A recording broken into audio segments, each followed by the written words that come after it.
Hey everyone, it's Dr. K. So abdominal hollowing is also known as the draw-in maneuver, and it's a technique usually incorporated to improve stability and stiffness around the lumbar spine. So there's plenty of evidence and research that shows that the deep abdominal muscles are more activated with the abdominal hollowing maneuver, and it creates a very local response to stabilize your spine so it's nice and strong during exercise activity. So I should mention, we want to be able to get into a neutral spine position, and we want to be able to hold that position while we're breathing, specifically costodiaphragmatic breathing.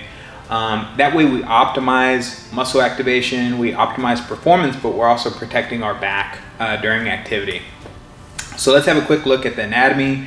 Please excuse the picture because I didn't go to art school. But basically, if we take the front of the abdominal wall, what we're talking about is activating the transverse abdominis. Essentially, the hollowing maneuver is where we're drawing in the navel and we're getting the navel or the belly button to be sucked in towards the spine. So the transverse abdominis wraps around the entire abdominal region, and when we contract and we suck our belly button towards the spine, everything contracts around the spine and it creates stiffness for you. So that activation is really important because research has shown that there's actually a delayed activation of that muscle during either arm or leg activity or movements, and that has been found to happen in patients with chronic low back pain. So that means that those people aren't able to create stiffness in a capacity that they need to be functional in real life without stressing their back. So anytime that we're pushing or pulling or pressing or maybe just lifting off the floor with our upper control zone or our lower control zone, those things have to coordinate, work well with our central control zone or our core. So abdominal hollowing is emphasized in things like yoga and Pilates classes and fitness studios, and basically people are just trying to get activation by sucking their belly button in towards their spine, activating the transverse abdominis, and creating an intra-abdominal pressure through the maneuver. So, again, one of the easiest ways you can practice this at home is lay down on a flat surface on the floor, and you just focus on, as you exhale, you bring that belly button towards the floor.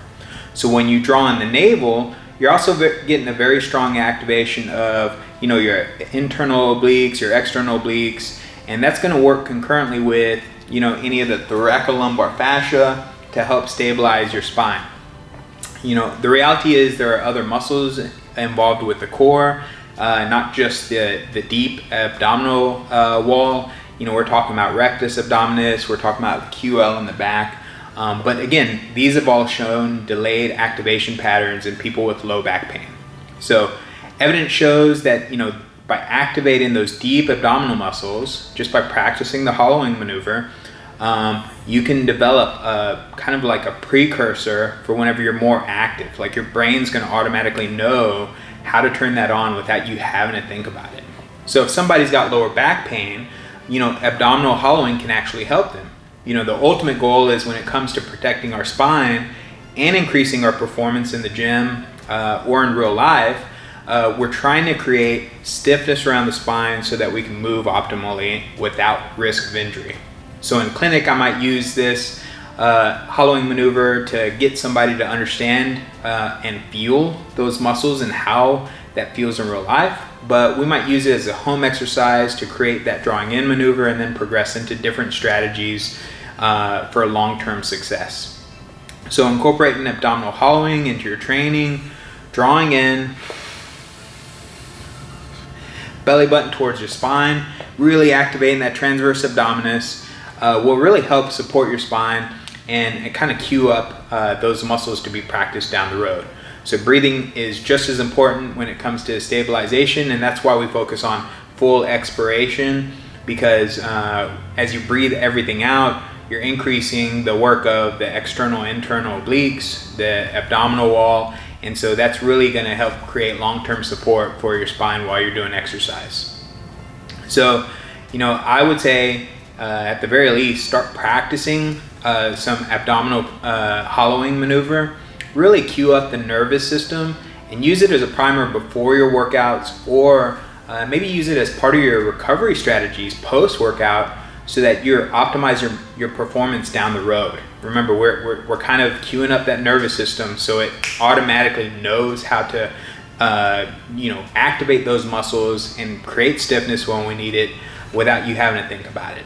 So I hope this helps. I know some people, this may be all brand new concepts to you. So, just keep learning, integrate new concepts into your training. It's a lot to think about. So let me know how I can help. I love solving difficult movement-based problems. So I'm celebrating your success already. Stay strong, inspire others.